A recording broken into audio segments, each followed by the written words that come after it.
Hey there, Nation. I am Commander CheapSkate, and welcome to the show where we help you to play miniatures wargaming on a budget. And I would like to welcome you to our very first episode of Cheap Shots. This portion of the show is where we help you, the consumer, to save money when it comes to your wargaming needs. On today's show, we'll be talking about paint. For many gamers, the endless quest for the right kind of paint to use on their miniatures is a daunting task. And when you throw money into the equation, it gets even worse. So on this show, we'll be talking about the different type brands of miniature paints that you can buy, their qualities, their prices, and what you can use to paint on a budget.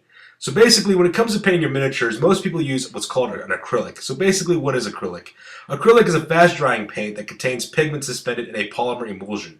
Basically, it becomes water-soluble, so you can really work with it really easily with water. It becomes water-resistant when it's dry, and depending on how much paint is diluted with water or modified with different things like gels, mediums, or pastes, it basically can have a lot of different types of effects. In other words, it's basically versatile liquid plastic. Now, most people think that these following brands are the types of paints you need to use in order to paint your miniatures. Now, most people think that these four major brands, Army Painter, Vallejo, Citadel, and Privateer Press, are the only brands that you can use to paint your miniatures. Now, most novices would be right in thinking that these are the only brands to use. I mean, after all, these companies advertise these types of paints on their miniatures, as well as on their websites. They give instructions how to use these paints on the miniatures. They spend countless amounts of money advertising them by bombarding their customers with really cool-looking pictures of finished models. But in reality, there isn't much of a difference between these brands except for their prices. Some of these can run upwards of $5 or more for a 7 milliliter or 2-ounce bottle of product. As you can see, the amount of money you would spend just to get 10 bottles of this stuff can run upwards up to $50. So as you can see, $50 or more, that's enough to break you like the Great Recession. So how do you get around that? Well, it's simple. You basically have to go cheap and search for other brands of acrylic to use. My personal brand of choice is Apple Barrel Paints. But since this show is also about dollars and cents, let's break down the price points and see what we can come up with. So let's start with my personal favorite, Citadel Paint, sold by Games Workshop. I am a Warhammer player, so this is the company I am most familiar with. Citadel Paint boasts that they have over 160 paints in their entire range, so let's break down the price points for that. Now, when it comes to Citadel Paint by Games Workshop, each individual tub of paint consists of about 12 milliliters to 0.41 ounces of product. And they run anywhere from $4 to $5 depending on the type that you purchase. Now, Citadel Paint has several different styles of paints that they have in their ranges, like dry brushing paints and layer paints and washes and inks. So depending on the type, the price basically pretty much varies based on that type of product. Now, they have 160 paints in their entire range. And when you buy these paints, you have one of two options. You can either opt to buy the internet package, which you can get all 160 paints for $560, or you can buy each bottle individually, and that will cost you about $800. So I'm assuming that we'll need to buy 160 bottles of paint to get a full range of color and coverage. Let's use that formula for the rest of the other brands. And based on that, we'll see what the price points are going to look like for each of them. Alright, the next company we're going to look at is Privateer Press Paints, also known as P Cubed or P3. Basically, this company sells kits of 8 to 10 17 milliliter bottles on their websites. Now, these 17 milliliter bottle kits, you have basically 8 or 10 bottles on it, depending on what kind of kit you buy. And these kits run anywhere from $12 to $15. So roughly about $1.20 to $1.50 per bottle of product. Now, assuming that we need 160 paints to get a full range of color and coverage, just like for the Citadel guys, we're looking at a price point of for anywhere from $192 to $240 just for those paints alone with this company. Next on the list is one of the interesting ones. It is Army Painter. Now, Army Painter sells their paints just like P3 does. Their paint bottles come in 17 milliliters to 2 ounces of product, just like the previous company. But this interesting part about this company is that each of their bottles runs $2.99 per bottle of paint. So it's a little bit more pricey. And if you're to buy the entire range of 160 colors, just like Citadel paints, you're looking at a total investment of $478.40. So as we're going on here, you can basically tell that the prices are slowly increasing. And just because the price ridiculousness just doesn't end, we go to one of the more exuberant ones, and that is Vallejo. Now, Vallejo paints basically comes in two different types of ranges. They have what's a company type called Game Color, another one called Model Color.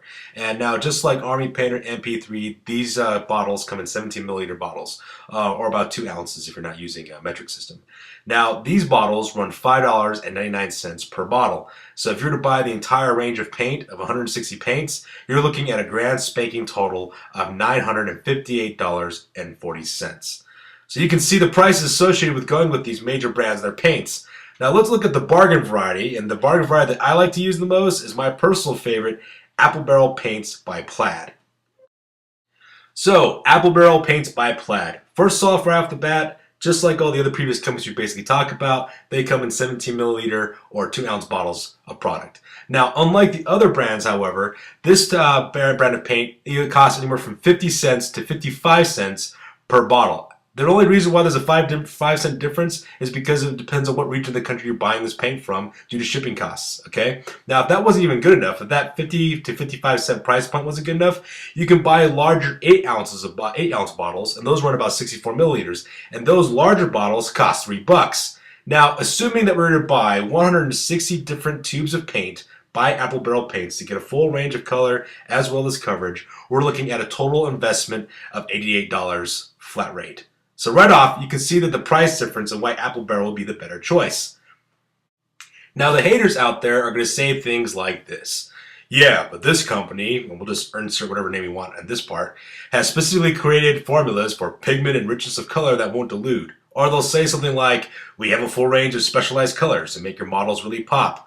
Or something like, or you have special formulas like layers and washes and dry brushes and effects that make all the difference. Or something like, these paints are specifically designed to paint miniatures by giving full and smooth coverage, and so on and so forth. And all I have to say to that is, are you really serious? I hate to tell you this, but a majority of these paints have the same manufacturing specifications because they all have one thing in common. They're all acrylics. The type and brand of paint that you use has nothing to do with how good your miniatures come out looking. Only two things are really going to do that, and that's your level of skill as well as your level of technique. Believe me, the best miniature painters in the world will consistently deliver beautifully painted models with a handful of the cheapest acrylics in the world than your extensive collection of name brand paints. Just to give you an idea what I'm talking about, let's take a look at these two pictures. Alright, so here's our first example of what these qualities of paints look like. These two miniatures are two different miniatures. One's a Beastman model, the other one is a Bretonnian Knight, and both of them were painted using different types of paint. The model on the left was painted exclusively with Citadel range paints. So all the purples, the browns, everything you see on that model was painted with just the Citadel paint range. The model on the right, on the other hand, the Knight, was painted using Apple Barrel. And as you can see, there is no real significant difference in terms of the quality of the paints. The only difference really is the level of skill that went into making this model. As you can see on the left-hand side, that model was painted using Apple Barrel paints. Alright, you can see the checkering pattern that's going on with the red and the yellow, and as you can see that in terms of the color difference, there's not much difference in terms of the richness of color of both these miniatures. The only major difference was the skill involved. So as you can see, if you're going to spend $4 to $5 on a paint that's going to give you the same richness and color and depth as another bottle of paint that only costs you 50 cents, the question you should be asking yourself is, why are you spending 10 times more for a product that does exactly the same thing as the cheap stuff? So if this wasn't good enough though, we're going to do a little test. We're going to show you the next picture, two models, and I want you to figure out which models were painted using Apple Barrel paint and which one was painted with Citadel. So go ahead and take a few minutes. We're going to take a look at the next one so that way you can see what it looks like. Alright, here's the picture. So we have two miniatures now. I want you to look at this and figure out which one was painted using Apple Barrel paints and which model was painted using Citadel paints. So I'll give you a couple of seconds, see if you can figure it out.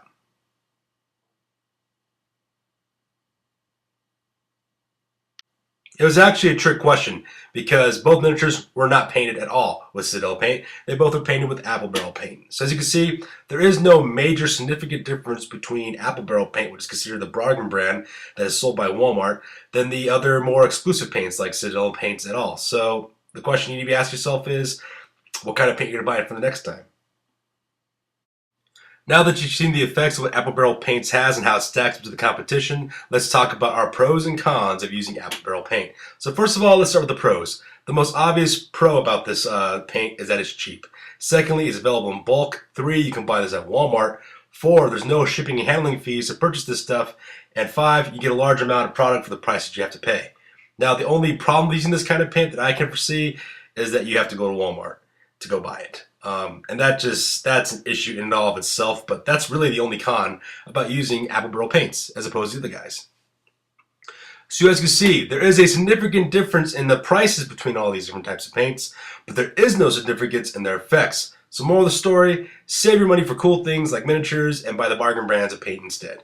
So the next question that's commonly asked by novice gamers is how much paint do I really need to have in order to get the color range that I really want for my models? Well, at 50 cents a pop, there really shouldn't be a concern in the amount of paints that you buy, but just get what you need and just do what you need to do in order to paint what you want. But since we promised to show you how to do this with the least amount of money, we're going to do exactly that.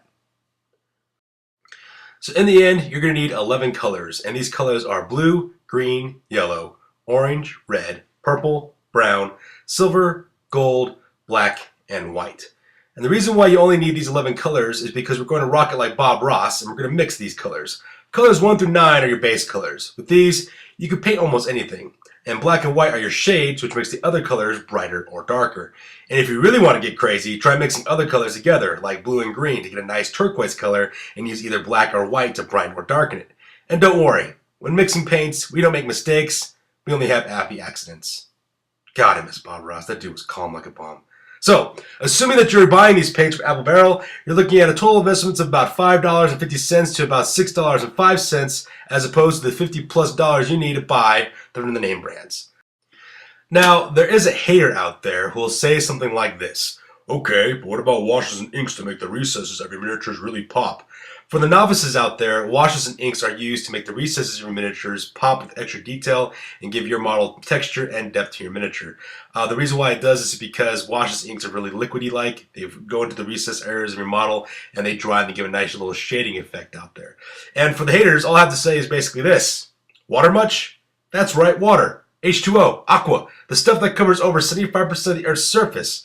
Take any color you need and mix it with water to the point where it's the consistency of watercolor, and bam, you got instant washes for your miniatures. But won't the water dilute the paint, you'll ask? Well, of course, but if that happens, just add more layers of wash. It's not going to do any harm. And besides, with all the free water that you'll get to make your miniatures and make your washes, you can add as many washes into your heart's content, because in the end, your washes will be super cheap. And this is the part of the show where we show you what you can do with the purchases of your money with all the money that you saved. We call this the idea of savings.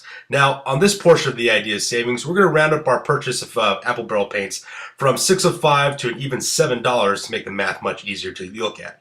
Now, assuming that you're purchasing Games Workshop miniatures with the money that you're saving, this is exactly what your savings would look like. Now, assuming that you bought Apple Barrel paints instead of Citadel paints, you would save, assuming that you bought the internet kit of $560, you would save over $553 saved. With that money, you could purchase anywhere from 2 to a quarter armies with that one on that one. And if you were to buy each individual paint at $800 and you spent only $7 instead, that's a savings over $793, which means that you could possibly buy 3 2,000 point armies using Citadel miniatures. Now, let's look at the savings for privateer press. Assuming that you only spent $192 on privateer press and only spent your $7 for Apple Barrel, you're talking about a total savings of $185, which is about the size of about half an army or 3 box sets of your choice. Now, assuming you went with the more expensive kits at $240 and you only spent $7 on Apple Barrel paints, you're talking about a total savings of $233 saved, which would give you anywhere from a half to 1 full army or 3 to 4 box sets, depending on what kind of box sets you buy. Now let's talk about Army Painter. Army Painter costs us $478.40. Assuming you only spent $7 for Apple Barrel paints, that costs us a savings of $471.40 saved, which will get you about 2,000 point Warhammer armies. So that's that one. And then we'll finally go to Vallejo with their 2 ranges of paint at $958.40.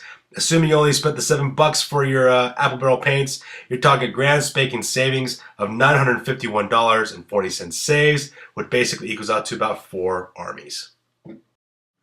So there you have it. Commander CheapSkate special on paints, the end of Cheap Shot number 1. I'm sure this topic is going to generate a lot of conversation and a lot of self-reflection on some people's paint purchases, but hey, they don't call me a cheapskate for nothing. Do what you will with the information that I provided you. You can do whatever you want. It's your money after all. But at the end of the day, it's not about the money you spend, but the money you have. So that's it for this video. More cheap shots on the way on the nature of our hobby. And until next time, peace out.